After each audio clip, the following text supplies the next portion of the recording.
안녕하십니까. 오늘 디지털 변혁과 새로운 비즈니스 기회 창출 전략이라는 제목으로 강의를 맡게 된 서강대학교 김용진입니다. 뵙게 돼서 반갑습니다. 사실은 이 디지털 변혁이라고 하는 게 최근 몇 년간 전 세계를 휩쓸고 있는 굉장한 화두죠. 디지털 변혁이라기보다는 사실은 이제 4차 산업혁명 이런 이름으로 더 많이 논의가 되고 있는 주제이기도 합니다. 근데 실제로 이 4차 산업혁명이라고 하는 현상을 본질적으로 설명하는 이슈가 바로 디지털 변혁이다, 이렇게 보시면 될 것 같습니다. 특히 이 디지털 변혁은 우리 사회, 경제, 문화 전체에 굉장히 다양한 변화를 가져오고 있습니다.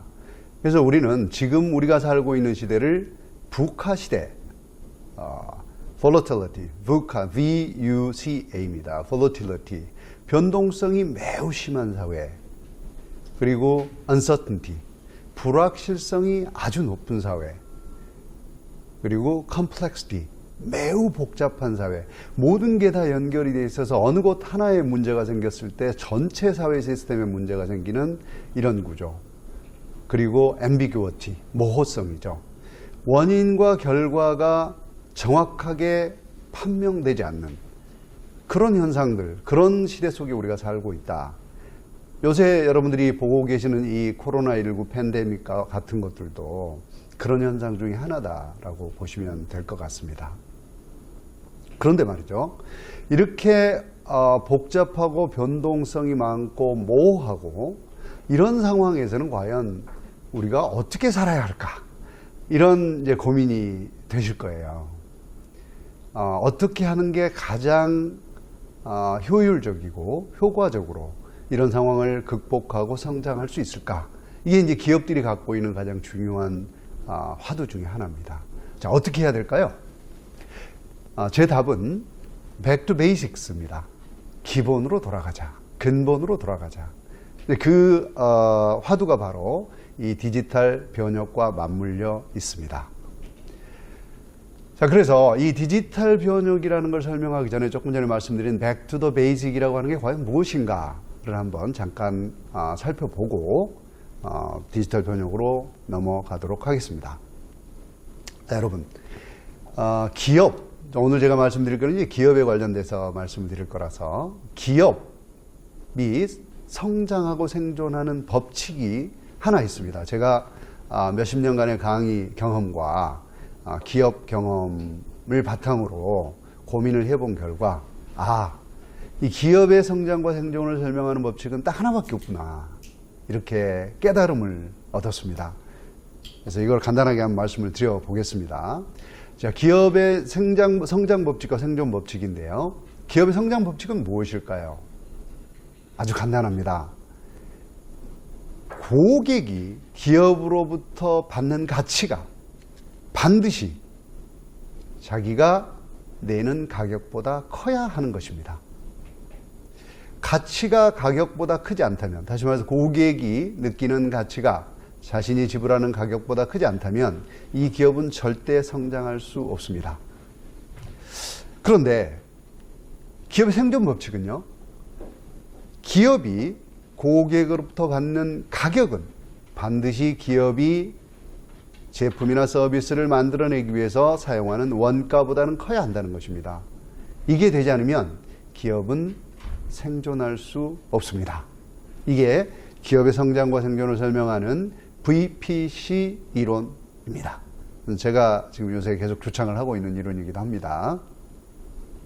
자, 그런데 이러한 이 기업의 성장 법칙과 생존 법칙 하에서 전통 산업은 어떻게 해왔는가라고 하는 문제를 한번 살펴보면 이렇게 되는 거죠. 보통의 기업들은 가치를 높이고 싶어 합니다.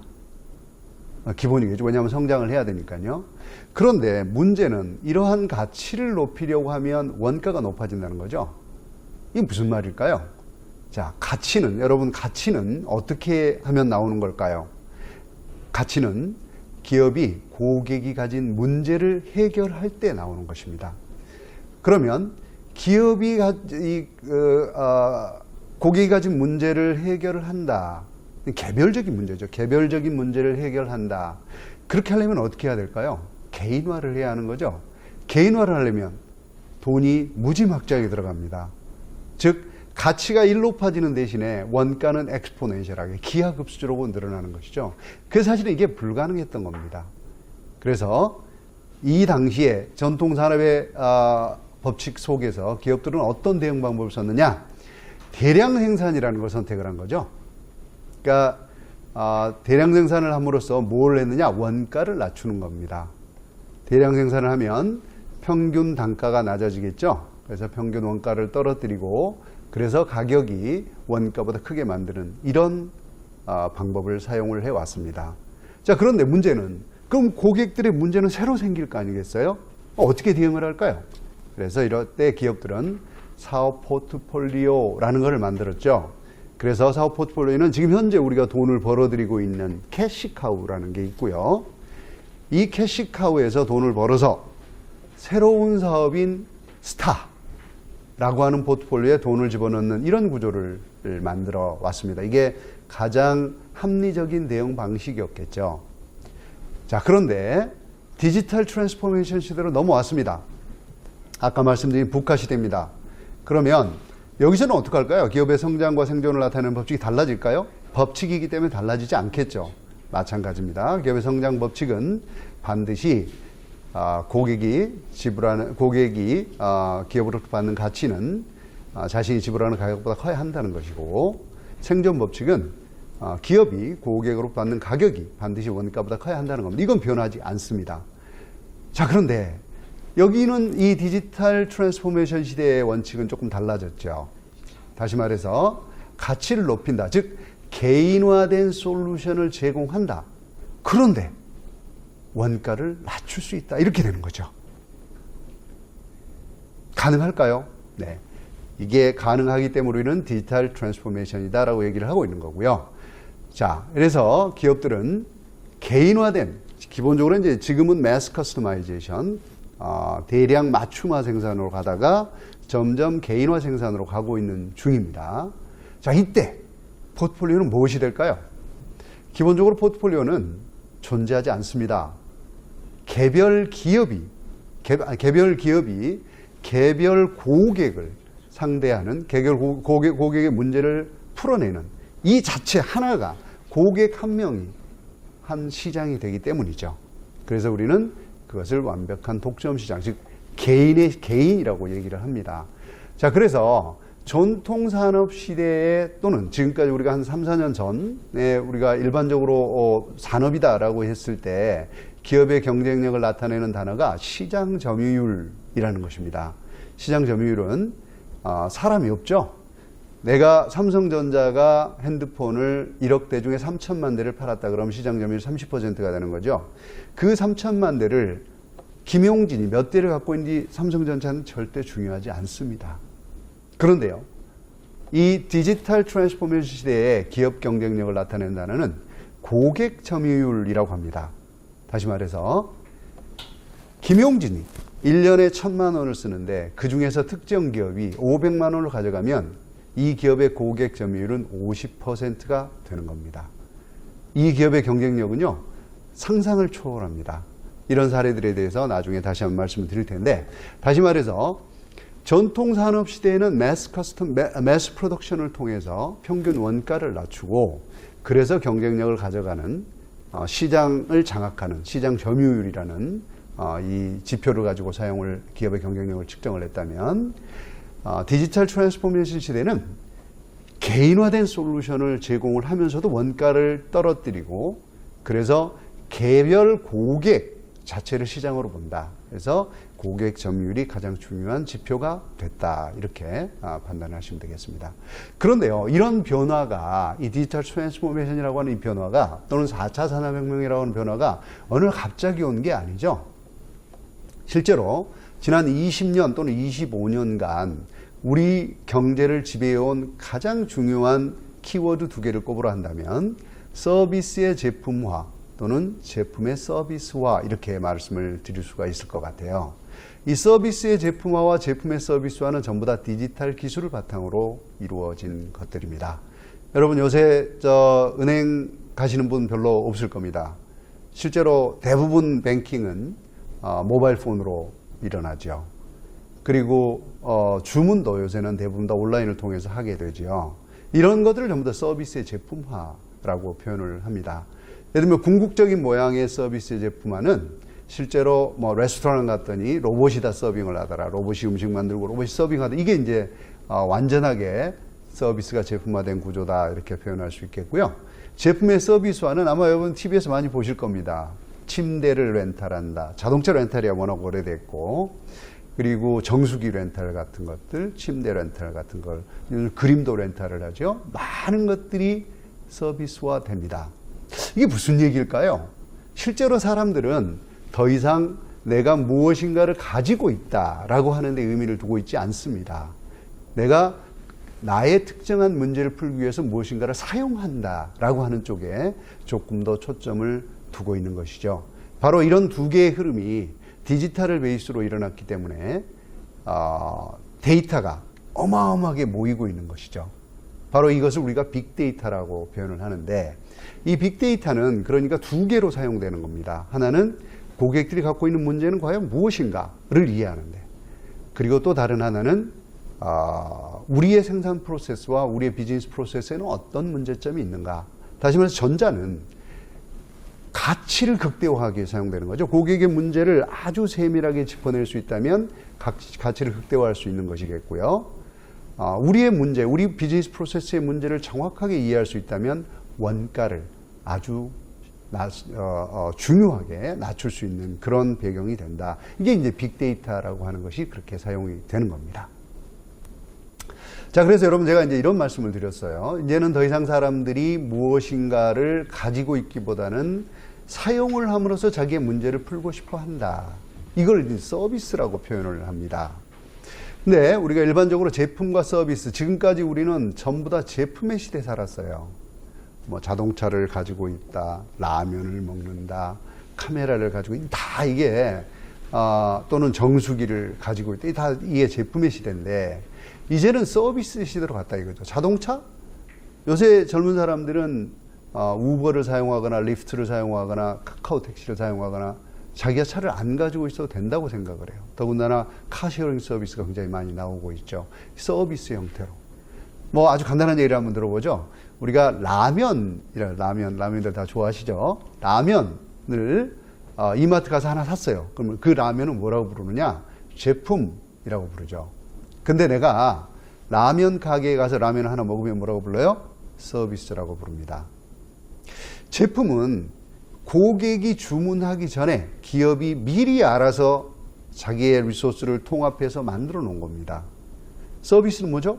고객이 원할 때 만들어 놓는 거죠. 자, 제가 라면 가게를 갔습니다. 그래서 아저씨, 라면에다가요, 계란도 하나 넣으시고, 청양고추도 넣어주시고, 치즈도 좀 넣어주시고, 파도 좀 넣어주시고, 그러면 다 넣어주시잖아요. 이게 이제 고객이 원하는 시점에 자원을 통합하는 것, 이것을 우리가 서비스라고 표현을 합니다. 고객의 문제를 가장 정확하게 풀어내는 방식은 뭐냐? 서비스인 거죠. 그래서 점점 제품보다는 서비스 중심으로 흘러가고 있는 것입니다.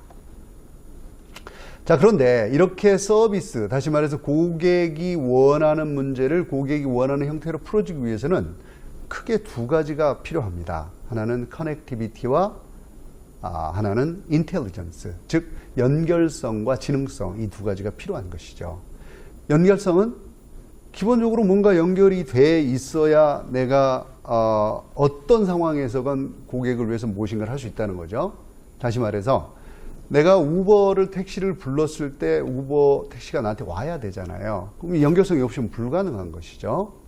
자, 그러면 이것을 우리는 커넥티비티라고 합니다. 기본적으로 온라인과 오프라인이 통합이 되어 있고 온라인에서 오프라인을 컨트롤할 수 있다라고 하는 것을 우리가 커넥티비티라고, 하이퍼 커넥티비티라고 정의를 할 수 있겠고, 인텔리전스는 자, 내가 지금 상황을 분석합니다. 지금 택시를 부르려면 가격을 5,000원을 줘야 되는지 10,000원을 줘야 되는지 어떤 택시를 내가 선호하는지를 알아야 나한테 맞는 택시를 보내줄 거 아니겠습니까? 이게 우리가 인텔리전스다 이렇게 표현을 하는 것이죠. 자, 이런 두 개가 묶어져 있는 것, 이것을 우리는 merged reality, 즉 혼합 현실 또는 결합 현실이라고 표현을 합니다. 이게 지금 일반적으로 우리 사회가 변화해 가고 있는 사회적 모습이다. 이 사회는 기본적으로 디지털로 되어 있고 분산화되어 있고 특히 분권화되어 있다라고 하는 표현이 굉장히 중요한 의미를 가지게 됩니다. 자, 그래서 복잡하죠, 내용이. 그러면 기존에 우리가 디지털 컴퓨터를 사용을 해서 뭐 MIS도 하고 정보화도 하고 자동화도 다 했는데 이거 뭐가 다른 거야 도대체? 디지털 트랜스포메이션, 디지털 변혁이라는 것과 기존에 우리가 했던 건 뭐가 다른 거야? 이런 의문이 있을 수 있습니다. 그래서 제가 간단하게 이렇게 정리를 해봤습니다.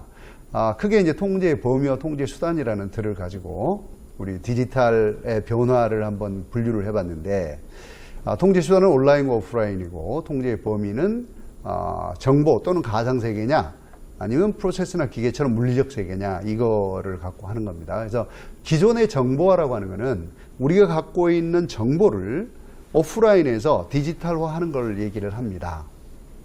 그리고 오프라인에 있는 기계를 자동적으로 작동을 하도록 만들어주는 것을 우리 자동화라고 불렀죠.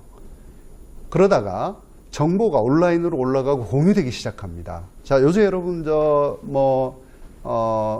쇼핑 채널 가시거나 쇼핑 사이트를 가시거나 뭐 온라인 북스토어를 가시거나 그러면 주문하려고 그럴 때 우리 서점에 있는 책은 지금 몇 권 있습니다를 알 수 있잖아요.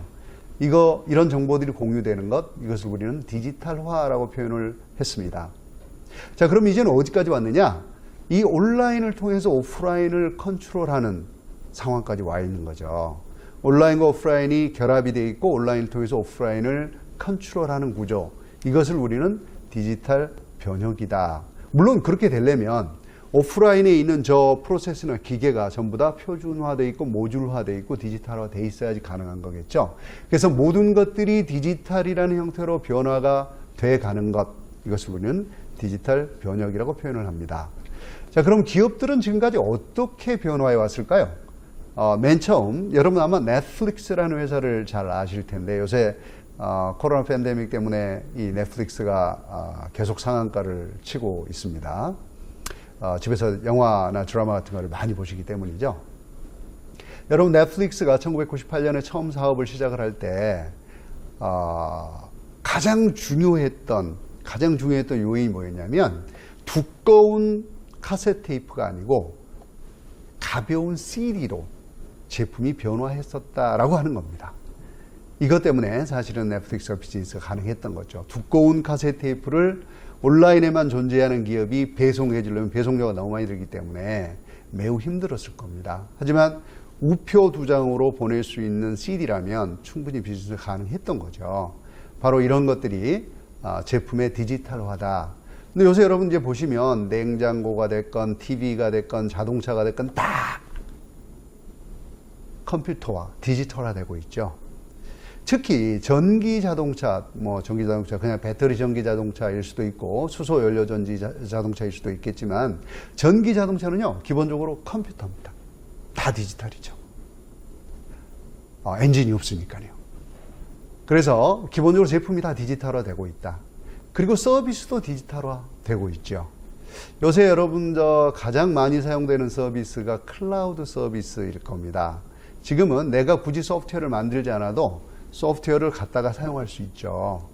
내가 하고 싶어하는 모든 펑션이 다 소프트웨어로 존재합니다. 이것들을 우리는 서비스의 디지털화. 아까 말씀대로 궁극적인 모습이 레스토랑에서 음식도 로봇이 하고 배달도 로봇이 하고 이런 구조가 만들어지는 것. 여기까지 가겠지만 기본적으로 지금까지 이제 서비스도 디지털화되고 하고 있다. 그런데 여러분 넷플릭스가 과거에는 이 CD를 배송해주는 비즈니스를 했다면 지금은 어떡하죠? 클릭만 하면 스트리밍 서비스로 볼 수가 있죠. 이것을 우리는 전달 프로세스의 디지털화라고 표현을 합니다. 그리고 요새 소프트웨어도 다 저렇게 하잖아요. 거기다 심지어는 아마존 같은 회사들은 배송 서비스를 드론으로 합니다.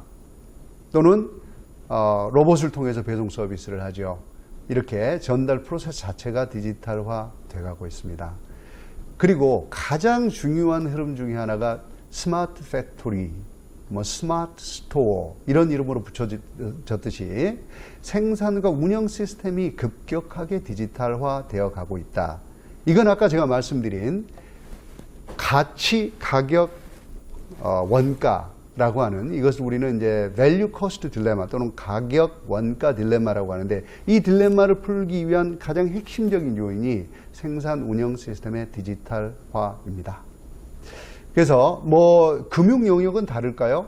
그렇지 않죠. 아까 말씀드린 대로 요새 은행 브랜치보다는 사람들이 ATM을 더 많이 사용하고 온라인을 더 많이 사용하고 심지어는 요새는 모바일이 온라인보다 더 많아졌다. 이게 전부 다 서비스의 디지털화라는 흐름이고 은행이라든지 금융기관 자체가 컴퓨터만 있어요. 영화도 뭐 예컨대 넷플릭스 같은 경우 고객들 니즈를 다 분석을 해서 어떤 감독이 이 디렉터를 하는 어떤 감독이 감독을 하는 영화가 가장 많이 보여지는지 어떤 배우가 하는 게 가장 좋은지를 다 분석을 한 다음에 가장 중요한 플롯들을 분석을 하고 그걸 디지털로 만들어내는 것이죠. 이게 생산 운영 시스템의 디지털화입니다. 자, 여기다 이제 마지막으로 이제 하나 가고 있는 게 있는데 거래 디지털화라고 하는 겁니다. 이 거래 디지털화는 지금 블록체인이 나오면서 급격하게 진행이 되고 있죠. 자, 이제 뭐 이 블록체인을 사용한 스마트 컨트랙트인데 예컨대 내가 웹사이트를 주문을 했다. 그런데 만들어주는 사람이 셀러가 저기는 전부 다 어카운트밖에 없습니다. 이런 지갑에 어카운트만 갖고 있는데 거기서 서로 계약을 했어요. 스마트 컨트랙트를. 그래서 저 웹사이트 디벨로퍼가 웹사이트 어드민, 즉 주인임을 알려주는 어카운트를 바이어에게 보내주면 그날부로 돈이 들어가는 거죠. 저 5천 이더가 바이어 어카운트에 셀러 어카운트로 이동이 됩니다. 묻지도 말고 따지지도 말고 이런 식으로 거래의 자동화가 일어납니다. 예컨대 내가 차를 빌렸는데 렌탈 피를 못 냈어요. 그럼 과거에는 막 그 렌탈 회사 전화 오고 뭐 이럴 거 아니겠습니까? 근데 지금 어떡합니까? 차 문을 잠궈버리죠. 또는 자동차가 시동이 안 걸리게 만들어 버립니다. 왜? 컴퓨터니까 가능하죠. 조금 이따 이런 사례를 한 번 더 들어드리도록 하겠습니다. 자, 우리는 이것을 온디맨드 시스템이라고 합니다. 즉 고객이 원하는 시점에 원하는 장소에서 원하는 형태로 무엇인가를 제공해 줘야 된다. 이것을 우리가 온디맨드라고 하는데 무엇을 제공한다는 게 뭐죠? 고객의 문제를 푸는 겁니다. 즉 온디맨드 서비스 시스템은 고객이 원하는 시점에 원하는 장소에서 원하는 형태로 고객이 가진 문제를 풀어내는 겁니다. 그렇게 하기 위해서는 뒤에 백단에 온디맨드 워크 시스템이 존재를 해야 하는 것이죠. 이것을 우리는 일컬어서 온디맨드 서비스 시스템인데 이게 디지털 변혁이 가져오고 있는 가장 중요한 변화, 이 디지털 변혁이 궁극적으로 추구하는 모양이다. 이렇게 산업의 변화다. 이렇게 볼 수 있을 것 같습니다. 자, 이게 2010년에 미국의 탑10 컴퍼니입니다. 뭐 많이들 보셨겠죠. 2010년에는 엑산모빌, 마이크로소프트, 애플, GE, 월마트 이런 회사들이 1위부터 5위까지 쭉 리스트되어 있고요. 2020년을 보면 마이크로소프트 2020년 4월입니다. 이 4월과 또 8월이 많이 다른데 마이크로소프트, 애플, 아마존, 알파벳, 페이스북 이 회사들이 전부 다 1위부터 5위까지 올라와 있습니다. 뭔가 변화가 보이시죠? 자, 그런데 더 재미있는 것은 전 세계적인 겁니다. 글로벌 탑10 컴퍼니 2008년 12월입니다. 1위부터 10위를 가만히 보시면 페트로차이나, 엑산모빌, 그리고 가스프롬, 로얄 더치셀, 시노펙 이런 에너지 화학 회사들이 1위부터 10위까지 많이 들어있죠. 그리고 GE, 차이나모빌, 그리고 AT&T 이렇게 통신회사와 산업회사도 들어와 있습니다. 자, 2020년 8월, 조금 전에 제가 4월하고 보여드렸는데 8월 드디어 애플의 시가총액이 2조 달러를 넘어섰습니다. 지금 조금 다르긴 합니다만 사우디의 아람코가 처음 IPO를 했을 때 19년 11월에 했을 때 1위였습니다. 그러다가 지금 애플이 이제 다시 1위로 올라갔는데 여러분 우리나라의 GDP가 얼마쯤 되는 줄 아세요? 뭐 한국에 계시니까 다 아시겠죠? 우리나라의 GDP 1조 5천억 달러입니다. 근데 애플 한 회사의 시가총액이 2조 1천억 달러, 마이크로소프트가 1조 7천억 달러, 아마존 1조 7천억 달러, 알파벳 1조 1천억 달러입니다. 어마어마하죠. 이 회사들 뭐 하는 회사들일까요? 쭉 보시면 애플, 마이크로소프트, 아마존, 알파벳, 페이스북, 알리바바, 텐센트, 비자 뭐 하는 회사들일까요? 다 IT 서비스 회사들입니다. 디지털 서비스 회사들이죠. 이렇게 디지털화가 많이 된, 디지털 트랜스포메이션이 많이 된 회사들의 시가총액이 어마어마하게 상승하고 있다라고 하는데 보시피 이게 디지털 트랜스포메이션이 일어나지 않으면 이제 죽는다. 오늘 아침에 제가 재밌는 토론을 하나 했는데 말이죠. 여러분 네이버 주가총액, 시가총액이 얼마쯤 될까요? 한 46조쯤 됩니다. 자본금 7조쯤 되죠. 그런데 가장 크다는 국민은행 시가총액이 얼마쯤 될까요? 아마 모르긴 몰라도 한 6, 7조쯤 되겠죠. 근데 자산 총액은요, 자본금은 46조. 이 변화가, 이런 현상이 무엇을 나타내겠느냐 한번 곰곰이 생각해 보실 필요가 있을 것 같습니다. 자, 이러한 디지털 트랜스포메이션이라고 하는 게 말씀드린 대로 기본적으로 고객의 문제를 온디맨드 형태로 풀어내기 위해서 하는 건데, 바로 이런 그 변화를 추동하고 있는 기술들이 디지털 변형 기술이라고 합니다. 이것을 우리는 ICBM, ICBM 다 아시죠? Intercontinental Ballistic Missile인데 이제 그거 말고 ICBM이라고 약어로 이제 쓰고요.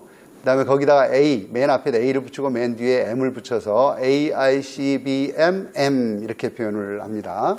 그래서 맨 앞에 A는 Artificial Intelligence, 그죠? 인공지능. I는 Internet of Things, 모든 것을 연결하는, 사물과 사물이 커뮤니케이션하게 만들어주는 Internet of Things. 그리고 B는 빅데이터, 오늘 인공지능하고 같이 물려가는 겁니다. 빅데이터. 그리고 C는 클라우드 컴퓨팅. 이제는 내가 컴퓨터를 가지고 있지 않아도, 컴퓨팅 퍼실리티를 가지고 있지 않아도 컴퓨팅이라고 하는 것을 할 수 있다. 이게 클라우드 컴퓨팅이죠. M은 모바일이죠. 모바일은 참 어마어마한 변화를 가지고 있습니다. 여러분이 스마트폰을 보시다시피 과거에는 모바일은요, 대부분 오프라인이었어요. 왜냐하면 내가 움직여야 되니까 온라인으로 할 수가 없잖아요. 그런데 이 모바일이 연결됐다는 거죠. 이게 이제 위치, 로케이션 베이스, 위치 기반의 모든 서비스를 가능하게 하고 좀 더 컨텍스트를 이해하고 고객에게 맞는 서비스를 해줄 수 있도록 만들어주는 그런 역할을 하고 있습니다. 그리고 마지막 M은 소재입니다. 소재. 우리가 작년부터 지금 소재 산업의 중요성에 대해서 계속 얘기를 하고 있습니다만, 저는 늘 이렇게 얘기합니다. 특히 이 디지털 트랜스포메이션 시대, 4차 산업혁명 시대는 소재를 잡는 기업이 글로벌 경쟁력 1등이 될 것이다. 이렇게 얘기를 하고 있습니다. 그래서 이 소재 굉장히 중요합니다. 요약을 해보면 AICBMM이죠. 그냥 이게 디지털 변혁의 핵심 기술이다. 몇 가지 이제 중요한 구체적인 예들을 한번 들어보면, 이제는 프린팅에서도 3D 프린팅에서도 플라스틱만 갖고 하는 게 아니라 금속 프린팅을 할 수 있는 게 나와 있습니다. 금속으로 그냥 프린팅을 해요. 배아, 인공 배아를 만들어요. 어떻게 해요? 성체, 우리 성체 세포에서 스템셀을 뽑아갖고 인공 자궁에 넣어서 배아를 만듭니다. 배아가 뭐죠? 사람의 씨앗이잖아요. 저기서부터 분열을 해서 사람이 되는 거잖아요. 내 세포에서 스템셀을 뽑아서, 줄기세포를 뽑아서 저 배아를 만든 겁니다. 센싱 도시는 워낙 많이 하시는 스마트 시티라는 거고, 이제는 AI도 클라우드로 나왔다. 이게 굉장히 중요한 변화 중에 하나입니다. 과거에는 데이터가 없으면 AI를 할 수가 없잖아요. 근데 아마존이 됐건 구글이 됐건 마이크로소프트가 됐건 이 클라우드 서비스를 이제 AI를 클라우드 서비스로 내보내기 시작했다. 그렇다면 앞으로 데이터를 통한 분석 능력은 기하급수적으로 발전할 것이라는 걸 금방 알 수가 있을 겁니다. 그리고 또 다른 재밌는 변화는 쌍대 뉴럴 네트워크이라는 겁니다. 듀얼링이라는 건데, 듀얼링 뉴럴 네트워크인데, 원래 뉴럴 네트워크는 뭡니까? 패턴을 인식하는 겁니다. 요렇게 패턴이 나오면 이건 개, 요렇게 패턴이 나오면 이건 고양, 이런 건데, 그래서 뉴럴 네트워크는 패턴을 만들어낼 수 없습니다. 그런데 하나의 뉴럴 네트워크는 이런 패턴을 만들고요, 다른 하나의 뉴럴 네트워크는 그 패턴이 참인지 거짓인지를 맞추는 이런 거를 합니다. 이게 이제 쌍대 뉴럴 네트워크이고요. 그리고 이제 바벨피쉬 이어버드 같은 것들은 동시 통역이죠. 내가 귀에다 스마트폰에 꽂고 귀에 꽂으면 꽂고 한국말을 하면 영어로 나오고 영어를 얘기를 하면 한국말로 들리고 이런 거죠. 동시 통역. 이게 어마어마하게 빠른 속도로 지금 진화하고 있다. 그리고 뭐 천연가스에서 탄소가 많이 나오는데 무탄소로 만든다든지 혹은 완벽하게 프라이버시가 보장. 그러니까 우리가 보통 보안을 하려면 내 정보를 집어넣어야 되잖아요. 근데 내 정보를 집어넣지 않고도 보안이 가능한 JK 스낙이라고 하는 기술이 나왔다. 제가 이제 제일 재밌어 하는 건 사실 유전자 기반 운세인데 이거 요새 많이 나오고 있습니다. DNA 검사하면 앞으로 DNA 검사와 환경, 이제 빅데이터가 쌓이기 시작합니다. 환경을 조사하면 이 사람이 앞으로 어떤 질병에 걸릴지 몇 년 후에 어떤 질병에 걸릴지를 알 수 있다는 거예요. 이게 지금 많이 나오고 있는 거죠. 그 마지막으로 가장 중요한 거, 퀀텀 컴퓨팅인데요. 퀀텀 컴퓨팅이 되면 이제 사실 우리가 디지털이라고 하는 것은 0과 1로 표현하는데 이 0과 1 사이의 그레이 에어리아는 표현이 안 되죠. 이게 정보가 미싱이 일어납니다. 근데 이 0과 1을 표현할 방법이 없을까? 컴퓨팅 방법으로 이게 나온 게 퀀텀 컴퓨팅이죠. 그러면 자연과 가장 유사한 형태의 컴퓨팅이, 아날로그와 가장 유사한 형태의 컴퓨팅이 이 퀀텀 컴퓨팅이 될 텐데 이렇게 되면 약제, 부작용이 없는 약제, 그리고 가장 효율적으로 배터리를 사용할 수 있도록 하는 전해질, 그 다음에 연료형 복합소재, 이런 것들이 자연 상태에서 디자인이 가능하다는 겁니다. 분자 레벨까지 디자인이 다 가능해진다는 겁니다. 이게 퀀텀 컴퓨팅. 바로 이게 이제 아까 말씀드린 소재 영역입니다. 자, 이렇게 되다 보니까 이제 산업 생태계가 변화하기 시작합니다. 과거에는요, 우리가 대기업이 있고, 이 대기업은 주로 이제 부품을 사서 조립하는 데죠. 그리고 그 모듈을 만드는 중견기업들이 존재하고, 부품을 만드는 중소기업이 존재하고, 굉장히 수직적 구조, 노동과 자본을 보유한 대기업 중심의 수직적 계열화가 일어나고 있었다면, 이제는 그렇게 되면 안 된다는 거예요. 그렇게 할 수가 없다는 거죠. 그래서 대기업과 중소기업이 협력하고, 중소기업과 중소기업 협력하고, 중견기업과 벤처기업, 중견기업과 대기업 협력하는 이런 새로운 수평적 협력 관계들이 마구 만들어지고 있다. 즉 기술과 창의력을 보유한 기업들 간의 협력과 연합이 일어나고 있다는 겁니다. 대표적인 예로 자율주행 자동차를 들 수가 있는데요. 지금 여러분들이 과거에 엔진을 중심으로 한 이 자동차 산업을 보시면 대기업, 현대, 토요타, GM 이런 회사들이 맨 위에 있고 그 밑에 쭉 중견기업과 하청 중소기업들이 있잖아요. 근데 이 구조가 지금 어떻게 바뀌었느냐? 간단히 보시면 아시겠지만 기본적으로 이 자동차를 만드는 회사들은 OEM이에요. 박스를 만드는 겁니다. 그리고 그 사용자 커뮤니티가 옆에 붙어 있어요. 사실은 여기서 디자인도 하고 컨트롤하는 거죠.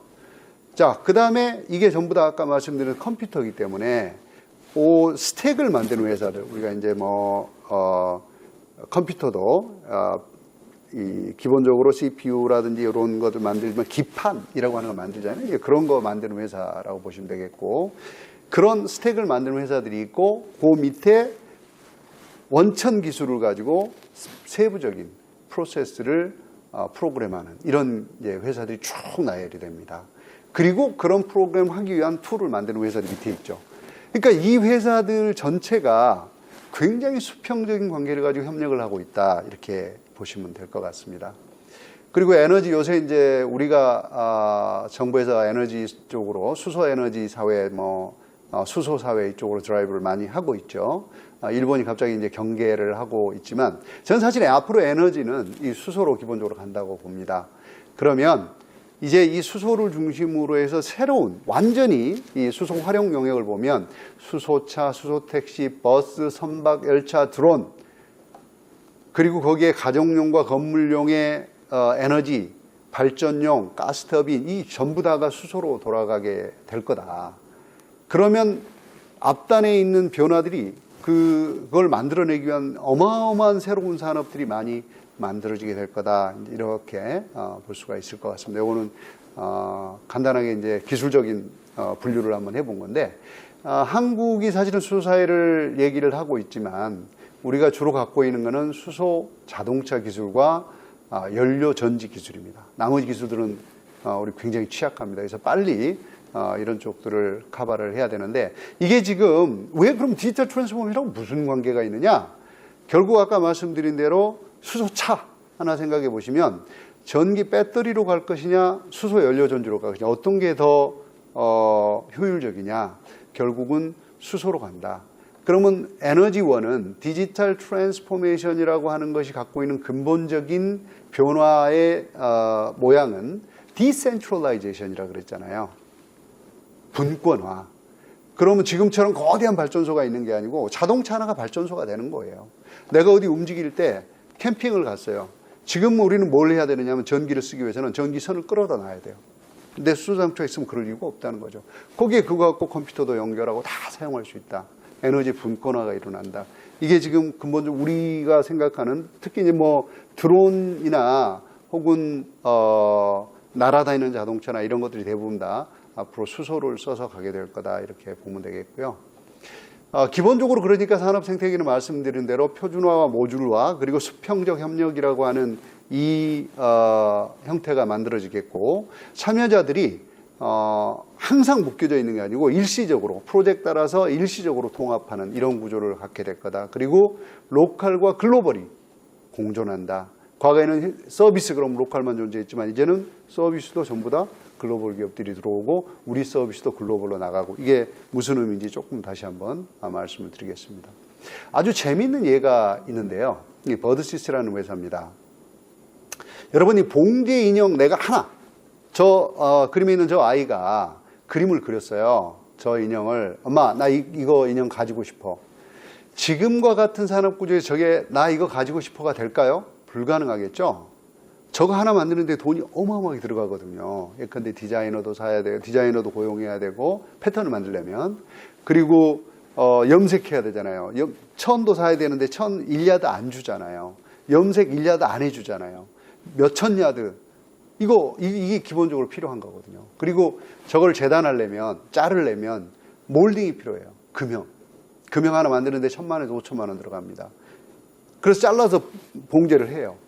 이게 가능할까요? 불가능하죠. 그런데 저거를 디지털로 하면 가능하다는 거죠. 애가 그린 그림을 디지털로 사진을 보내주면 디지털로 패터닝을 합니다. 쭉 여러 가지 패턴들이 나오죠. 패터닝을 하고 그거를 디지털로 염색을 하죠. 디지털로 프린팅을 하죠. 그리고 디지털 커팅을 합니다. 커팅된 거를 방글라데시에 보내서 봉제를 하고 애한테 보내주죠. 얼마에 될까요? 100불. 이 비즈니스가 이게 바로 이제 밸류 코스트 딜레마를 완벽하게 디지털로 해결을 했다. 이게 디지털 트랜스포메이션의 핵심적인 모양입니다. 언더아머라는 회사. 이 회사의 비전은 커넥티드 피트니스예요. 커넥티드 피트니스. 모든 걸 연결해서 내 건강을 지키겠다. 이 회사의 마지막 모양은 스마트 웨어. 내가 입으면 내 몸을 강하게 돼주고 내 몸에서 일어나는 모든 변화를 체크해서 건강하게 만들어주겠다. 이게 이제 근데 이 회사가 2014년 매출이 3조였다가 2018년에 7조 5천억으로 급격하게 성장을 합니다.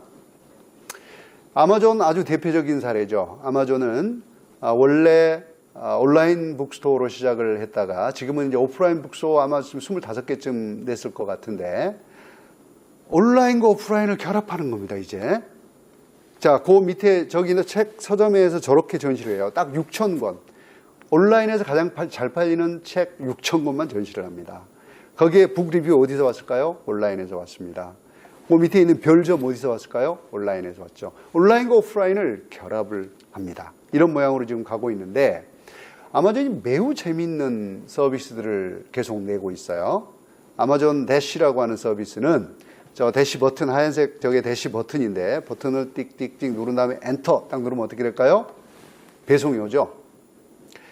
그 다음에 이제 아마존 프레쉬라는 게 있는데 아마존 프레쉬는 좀 실패한 서비스라고 표현을 합니다. 냉장고에 센서를 답니다. 우유, 계란 이런 프레쉬 푸드가 있으면 이게 일정 수준 이하로 떨어지면 자동으로 재주문이 들어갑니다. 이거 원래 머신 투 머신 커뮤니케이션이라고 그러는데 자동으로 재주문 들어가요. 그리고 배달이 옵니다. 이거 어마어마하죠. 그런데 여기다가 하나 더 붙이죠. 배송을 갔는데 사람이 없다. 그럼 어떡할까요? 문 앞에 놓고 와야죠. 근데 문 앞에 놓고 왔는데 개가 먹거나 사슴이 먹거나 누가 가져가면 아마존이 책임져야 되잖아요. 그래서 뭘 했느냐? 아마존 키라는 서비스를 만들어요. 이게 아마존이 디지털 락을 다 고객들한테 나눠주고 갔더니 고객이 없다. 그러면 원타임 패스워드를 보내주고 디지털 락을 엽니다. 자, 원타임 패스워드가 날라오는 순간 고객의 핸드폰에 영상이 뜨죠. 문이 열립니다. 저 배송 온 사람이 물건을 문 뒤에다 놓고 문을 닫습니다. 꺼지죠. 이런 형태로 온라인과 오프라인을 결합을 합니다. 거기다가 만약에 자기네 배송센터 16km 이내에서 주문을 하면 30분 이내에 드론으로 프라임에어라는 드론으로 배송을 하겠다 이런 서비스까지 하고 있죠. 그 최근에 아마존에 자기 직원들을 상대로 해서 시험하고 있는 게 아마존 고라는 서비스입니다. 뭘까요? 상점이죠. 컨비니언스 스토어입니다. 내가 딱 들어가면 내 얼굴을 인식을 하죠. 카메라로 하는 겁니다. 인식을 합니다. 물건을 집죠. 그럼 물건이 어떤 물건인지 이미 이 컴퓨터가 다 알고 있어요. 그래서 내가 그냥 물건을 들고 나가면 저절로 내 크레딧 카드에 차지를 하는 이런 시스템으로 만들어져 있습니다. 뭐 우버나 카카오는 너무나 잘 아실 테니까 우리가 언제 택시를 주문해 봤겠어요. 그 택시가 어디서 오는지 몇 분 걸리는지 기사는 어떤 분인지 기사 평점은 뭔지 어떻게 알았겠습니까? 이런 온라인과 오프라인을 결합하는 이런 서비스. 에어비앤비. 아니 내가 예컨대 프로방스 가서 일주일 동안 그 사람들이 하는 대로 살고 싶다. 옛날에는 가능했을까요? 불가능했겠죠. 근데 이 온라인 플랫폼이라는 걸 갖고 사람들이 갖고 있는 자산을 사용할 수 있도록 만들어준 것이죠. 에어비앤비는 아마 34,000개 정도 프로퍼티를 갖고 있는데 자기 건 하나도 없는 이 어마어마한 회사죠.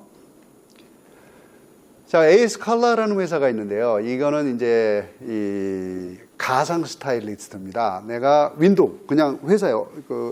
가게입니다. 가게 윈도우에 딱 섰어요. 윈도우에 딱 쓰면 이 컴퓨터가 저를 읽습니다. 쫙 읽어서 내가 지금 입고 있는 옷의 색상, 트렌드 이런 거를 고려를 해갖고 스타일을 해주는 거죠. 그래서 우리 집이 갖고 있는 제품 중에 당신한테 가장 잘 맞는 건 이겁니다. 이렇게 비전 테크놀로지와 스마트 인공지능을 써갖고 이런 서비스를 해주는 회사입니다. 그리고 여러분이 잘 아시는 핀테크. 뭘까요? 여러분 우리 금융이라고 하는 게 지금까지는 뭐였을까요? 우리는 금융 서비스라고 표현합니다만 단 한 번도 서비스였던 적은 없죠. 왜요? 서비스는 뭐라고요? 고객이 원하는 시점에 원하는 형태로 문제를 풀어줘야 되는데 우리는 이미 금융 상품을 만들어서 상품을 파는 거잖아요. 서비스가 아니죠. 상품을 파는 거였죠. 그러니까 고객들은 야, 나 송금 수수료 안 내고 싶은데 맨날 해외 송금하면 5만 원씩 내야 돼. 금융 상품을 사야 돼. 내가 원하는 대로 바꿔주지를 않아. 그래서 이런 변화들을 가져오기 위해서 나오는 회사들이 핀텍이다. 돈을 빌리려고 그러는데 2주 기다리래요. 나 지금 당장 필요한데. 랜딩 클럽과 같은 이 론하는 회사들이 다 해결을 해주는 거죠. 모바일 페이먼트, 에쿼티 파이낸싱. 나 돈을 투자를 받고 싶어. 어떻게 받지? 내 주식 갖고. 뭐 이런 거죠. 또 혹은 크라우드 펀딩. 내가 어디 가서 돈이 필요한데 벤처 캐피탈 같은 게 너무 힘들어. 그래서 크라우드 펀딩에 올렸어요. 그림, 프로포절, 동영상. 근데 사람들이 막 도네이션을 해. 이런 형태로 돈을 모으고 쓰고 그리고 투자하고 이 모든 영역에서 지금 새로운 변화들이 일어나고 있다. 근데 그게 중요한 게 뭐다? 고객들이 원하는 대로. 자, 이제 공장. 그러면 공장이라는 건 어떻게 되겠느냐? 공장도 그렇게 변화하지 않으면 안 되죠. 온디맨드 서비스를 하도록 변화해야 하는 겁니다. 그러니까 스마트 팩토리라는 게 반드시 필요해지죠. 근데 사실은 많은 사람들이 이런 착각을 합니다. 우리가 스마트 팩토리로 가면 사람이 없이도 물건을 만들 수 있겠네. No, 그게 아니라는 거죠. 핵심은 뭡니까? 고객들이 원하는, 고객들의 문제를 풀 수 있는 방식으로 내가 무엇인가를 만들어야 한다가 핵심입니다. 그렇게 하려니까 어떻게 해야 돼? 공장의 셋업을 바꿔야 되는데 물리적인 공장의 셋업은 바꿀 수가 없어요. 디지털화 되지 않으면. 그래서 사실은 디지털 디자인부터 시작을 합니다. 디지털 디자인. 그리고 버추얼 오퍼레이팅 룸이라고 있는데 저게 디지털 트윈이라고 하는 겁니다. 그러니까 디지털 디자인은 고객의 요구를 그대로 반영해서 만든 디자인이고 이거를 디지털 운영룸으로 가져갑니다. 그리고 실제로 공장은 디지털 운영룸에서 운영을 하는 거죠. 그러면 실제로는 공장 셋업이 디지털로 바꾸는 거기 때문에 훨씬 더 쉬워진다. 그리고 거기서 나온 프로세스에서 데이터를 모아서 분석을 하는 빅데이터가 이제 만들어진 이게 사실은 스마트 팩토리라는 겁니다. 여기 뭐 사용되는 기술인데 잠깐 한번 보시면 될 것 같고요.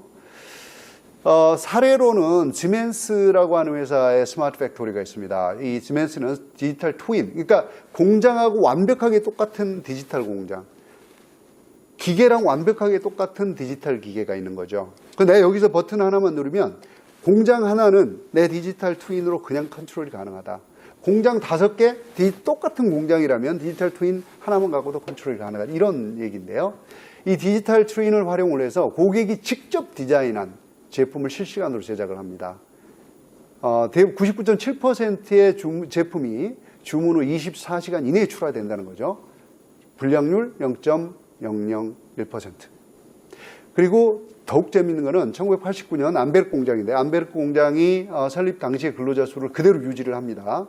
그리고 생산성은 13배나 높아졌다. 이 공장은 약 1000개 정도 센서와 스캐너를 설치해서 갖고 있습니다. 제품 수명 주기에 따라서 쭉 따라가면 제품 상태를 관찰하고 분석을 하죠. 그리고 매일 5천만 건의 제조 현황 데이터를 분석을 합니다. 이거를 자동으로 조정을 하는 데 사용을 하죠. 근데 여기서 가장 중요한 건 제가 보기 이거 같아요. 암베르 공장이 1년에 5천여 차례 정도 생산 라인 셋업을 바꿉니다. 여러분 5천 차례 셋업을 바꾼다는 게 상상이 되십니까? 공장이? 네, 이 공장은 그걸 하죠. 그래야지 개인화된 고객이 직접 주문한 디자인한 제품을 만들어낼 수가 있죠. 지금 1000가지가 넘는 변형 제품을 생산을 하고 있습니다. 여기에 많은 사람들이 두려워하는 우리 기계가 노동을 대체하는 거 아니냐. 단순 노동은 대체하지만 근로자들이 좀 더 고도화된 업무를 수행할 수 있도록 하기 때문에 생산성이 높아지는 이런 구조를 가지고 있는 겁니다.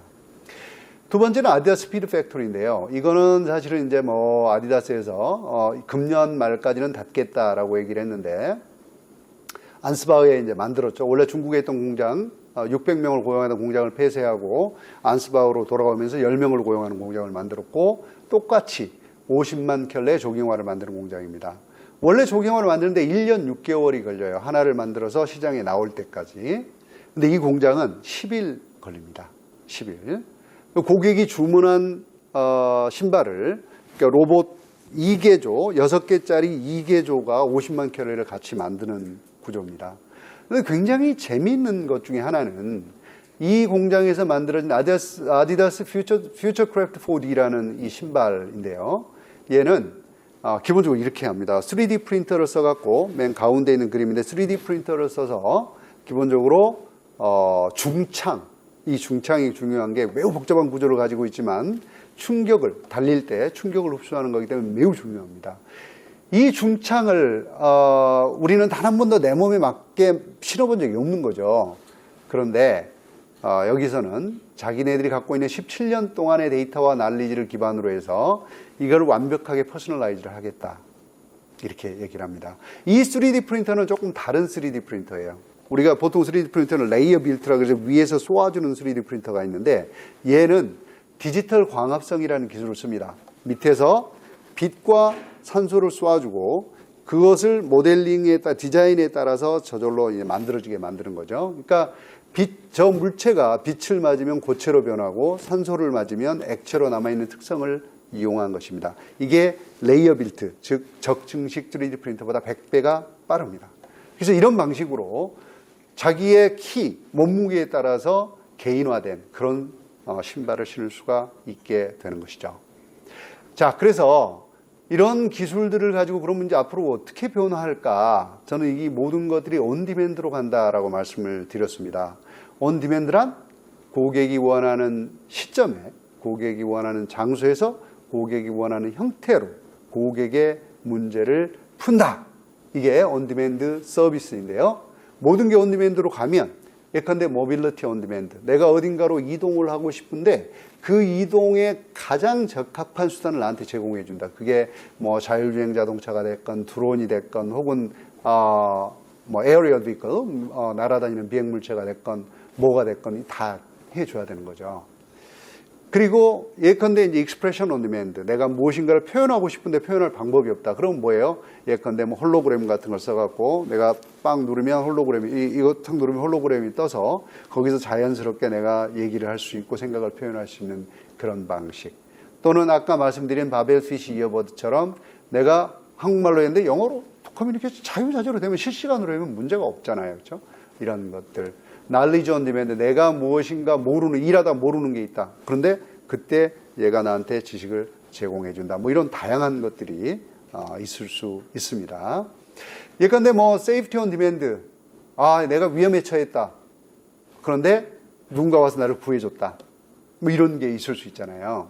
뭐 예컨대 이런 거죠. 이런 개념을 비즈니스화한 게 이런 모델이 있습니다. 내가 가까운 도심에 아주 약간 외곽에 나가면 아주 어둡잖아요. 그러면 스마트폰을 꺼내서 앱을 탁 누르면 어두운 밤이니까 드론 3대가 날라옵니다. 한 대는 앞에서 비추고 한 대는 뒤에서 비추고 한 대는 위에 떠서 나쁜 사람이 오는지 안 오는지를 본다. 집에 도착했어요. 탁 누르면 돌아가겠죠. 이게 세이프티 온 디맨드라는 컨셉을 활용한 비즈니스입니다. 푸드 온 디맨드. 이게 되게 재밌는 개념인데요. 예컨대 이제 이런 겁니다. 어떤 분들이 저한테 이런 질문을 해요. 제가 이제 자동차 산업 회장이었을 때 앞으로 자율주행 자동차가 되고 커넥티드 카가 되면 자동차 수요는 줄어듭니다. 당연하죠. 줄어들죠. 그런데 저는 이렇게 얘기를 했죠. 아닙니다. 자동차의 수는 무한대로 늘어날 겁니다. 왜요? 아니 생각해 보세요. 온디맨드 서비스라면 내가 푸드 온디맨드 피자 나 주문하면 오면서 내가 원하는 대로 디자인해서 만들어 갖고 와요. 내가 이발하고 싶어. 근데 시간이 없어요. 이발소를 갈 시간이. 그럼 요청해. 내일 아침 우리 집 앞에 7시에 와라. 그럼 차가 와요. 그러니까 이런 형태의 굉장히 다양한 다목적 차량들이 만들어지게 되면 차가 얼마나 많이 늘어나겠어요. 이게 다 자율주행 자동차인데. 푸드 온 디맨드도 이제 사실 그런 컨셉. 요새 이제 푸드 온 디맨드 좀 이따 다시 한번 설명을 드리겠습니다. 푸드 온 디맨드 굉장히 다양한 형태로 진행이 되고 있고요. 파이낸스 온 디맨드는 기본적으로 아까 말씀드린 핀텍입니다. 핀텍. 이런 것들이 지금 변화를 가져오고 있죠. 이 온 디맨드 서비스 몇 가지만 예를 들고 마치도록 하겠습니다. 여러분 버버리라는 회사 아실까요? 버버리. 우리가 있는 코트죠, 코트, 트렌치 코트. 우리는 트렌치 코트를 버버리라고 하는데, 버버리가 사실은 그 대표적인 상표이기도 합니다. 이 버버리가 고급 럭셔리 패션 업계인데, 아마 업계 최초로 웹사이트, 24시간 활용이 되고, 여러 개 국어를 활용할 수 있는 웹사이트를 만들었을 거예요. 그런데 여기 재밌는 거는, 비스포크라고 하는 이 서비스인데요. 요새 여러분들 가시면 비스포크라고 하는 서비스들이 꽤 많이 나와 있을 거예요. 뭐 삼성에서 하고 있고 어디서 하고 있고 뭐 꽤 많이 하고 있더라고요. 근데 이게 기본적으로 맞춤 제작 서비스다라고 생각하시면 되는데 이 버버리는 고객이 원하는 스타일의 트렌치 코트를 직접 디자인하고 주문할 수 있도록 합니다. 그래서 디자인, 생산, 전달, 유통, 거래를 전부 다 디지털로 했어요. 그리고 거기에 실루엣, 원단, 컬러, 디자인이 직접 고객이 선택을 합니다. 약 120만 개의 조합이 가능합니다. 어마어마하지 않습니까? 그리고 이 회사가 커스터머 싱글 뷰라는 걸 만들었어요. 그래서 고객 데이터를 다 통합해 갖고 이 사람이 도대체 누군지를 쉽게 분석할 수 있는 걸 만들었습니다. 그리고 버버리는 사실은 플래그십 스토어에 굉장히 다양한 테크놀로지를 시험을 합니다. 여기 이제 옷마다 RFID가 붙어 갖고 내가 딱 찍으면 동영상이 뜨죠. 이런 방식으로 변화해가는 이제 온디맨드 서비스 하고 있는 회사이고요. 아까 이제 푸드 온디맨드 제가 말씀을 드렸는데 요새 특히 코로나 팬데믹 이후에 이런 비즈니스들이 어마어마하게 많이 뜨고 있어요. Beyond Meat, Impossible Food, Memphis Meat. 이 회사들이 뭐 하는 회사들일까요? 인공 육을 만드는 회사들이죠. 소고기, 돼지고기 만드는 회사들입니다. 뭘로요? 물, 공기, 단백질 갖고 만드는 거죠. 처음에 이 비즈니스가 나왔을 때 저 햄버거 비욘드 미트의 햄버거 하나에 2만 불 했어요. 2만 불. 그러다가 2,000불로 떨어졌다. 요새는 일반 햄버거랑 경쟁할 정도로 가격이 떨어졌습니다. 이게 중요한 게 뭘까요? 내 개인의 DNA를 분석해, 개인의 성향을 분석해 갖고요, 개인이 가장 선호하는 스타일로 만들어줄 수 있다는 겁니다. 이게 지금 하나 진행되고 있는 거고요. 사실은 이게 왜 그런 환경하고 무슨 관계가 있느냐? 여러분이 소를 키우는 게 이산화탄소를 어마어마하게 방출하는 비즈니스입니다. 그걸 안 한다는 거죠. 그리고 무프리라는 회사, 우유 만드는 회사죠. 뭘로요? 물, 공기, 단백질을 가지고. 저스트, 계란 만드는 회사입니다. 그리고 피니스 푸드라는 회사가 있는데요. 여기는 물고기를 만듭니다. 물고기, 연어, 그리고 참치 이런 거 만드는 회사예요. 그러니까 이제 지금 기후 변화 때문에 사실은 이 어업도 옛날에 잡는 어업에서 기르는 어업으로 이렇게 지금 진행을 하다가 이제는 기르는 어업도 안 된다. 만드는 어업으로 가야 한다. 이렇게 된 거고요. 그다음에 푸딘이라는 회사는 3D 푸드 프린터입니다. 3D 프린터인데 음식을 만들어주는 프린터예요. 이런 형태로 비즈니스가 진행이 되고 있다라는 걸 보시면 되겠고. 그래서 제가 아까 이제 이런 말씀을 드렸어요. 커스터머 쉐어, 즉 고객 점유율이라고 하는 표현을 말씀드렸습니다. 그랩이라고 하는 회사, 아마존은 워낙 유명하니까 아마존은 자기들 모든 걸 한다 그러잖아요. We do everything이라고 그러잖아요. 모든 걸 한다. 근데 이 그랩이라는 회사, 이 회사도 비슷합니다. 인도네시아에서 모빌리티 서비스 1위죠. 시장의 약 70%를 장악하고 있는 회사인데, 이 회사가 지금 전자화폐 서비스를 포함한 금융 서비스, 그랩푸드를 통한 식품 배달 서비스, 그랩 익스프레스를 통한 택배 배송 컨텐츠 서비스까지 하고 있고, 앞으로는 온디맨드 비디오, 넷플릭스 같은 서비스를 하겠다는 거죠. 디지털 헬스케어, 보험, 호텔 예약, 뭡니까? 이 회사 하나만 알고 있으면 나는 내 인생의 모든 문제를 해결할 수 있다예요. 거기에 토요타, 오펜하이머, 현대자동차, 부킹홀딩스, 마이크로소프트, 핑한캐피탈, 야마하 모터, 이 엄청난 회사들이 투자를 했어요. 시리즈 H 4조 5천억을 펀딩을 합니다. 어마어마하게 펀딩을 했죠. 그래서 아마 이런 형태의 회사들이 계속 경쟁력을 가지고 나가게 될 거다. 자, 그런데 이런 질문이 들죠. 좋아요. 디지털로 바꾸는 거 좋은데, 그러면 지금 우리는 기계가 다 물리적 기계인데 어떻게 할까요? 결국 이런 거죠. 디지털 전략이 필요하다. 내가 어느 분야에서 온디맨드 서비스를 할 것인지 결정을 해야 한다. 이건 국가 전략도 마찬가지입니다. 그리고 두 번째는, 자, 그러면 고객들은 이걸 어떻게 수용을 하지? 이 고민을 하지 않으면 그냥 내가 만들고 마는 거예요. 어떻게 수용을 하지? 를 고민을 해야 되는 거고, 마지막으로, 자, 그래, 내가 전부 다 물리적 기계인데 그럼 어디서부터 바꿀까? 뭐부터 바꿔야지 가능할까? 이 고민을 해야 한다는 겁니다. 이게 디지털 변혁 전략입니다. 자, 그래서 기본 방향은 어떻게 해야 되느냐? 일단 서비스 중심으로 비즈니스 모델을 구축하자. 이게 온디맨드 서비스를 보자는 거죠. 그리고 혼자 하려고 하지 마라. 오픈 이노베이션이 필요하다. 그래서 협업화 네트워크를 구축해라. 그리고 직접 내가 컴퓨터 시스템을 다 만들어야 된다, 디지털 시스템을 다 만들어야 된다, 절대 그렇게 생각하지 마시라. 클라우드 시스템을 활용하라. 그리고 핵심 서비스 역량 중심으로 단계적으로 변혁을 해라. 이렇게 말씀을 드릴 수가 있겠습니다. 그럼 어떻게 하면 되느냐? 중요한 거는 기술에 대한 이해가 있어야 돼요. 우리가 기술이 저렇게 날마다 시시각각 매일 매 시간 변화하고 있는데 기술을 무시하면 절대로 답 안 나옵니다. 그리고 중요한 거, 우리 구성원들이 전부 다 이걸 할 수 있어야 돼요. 그래서 종업원들한테 권한이양을 해야 되고, 마지막으로 고객을 참여하게 해야 합니다. 그렇게 하지 않으면 디지털 트랜스포메이션은 일어나지 않는다라고 얘기를 하겠죠. 자, 마지막입니다. 자, 어렵죠. 그래서 제가 처음에 말씀드릴 때 back to basics 또는 back to the basic이라고 말씀을 드렸습니다. 무엇을 해야 되느냐? 가장 중요한 것은 고객들은 도대체 무슨 문제를 안고 있느냐를 아주 명확하게 이해를 해야 된다는 겁니다. 그걸 이해하지 않으면 무엇을 만들어도 실패하게 됩니다. 즉, 고객의 문제를 해결해야만 제품의 가치가 극대화되는 거죠. 대신 가능하면 단순화해라. 그래야 고객의 수용성도 높아지고 내 원가도 낮아집니다.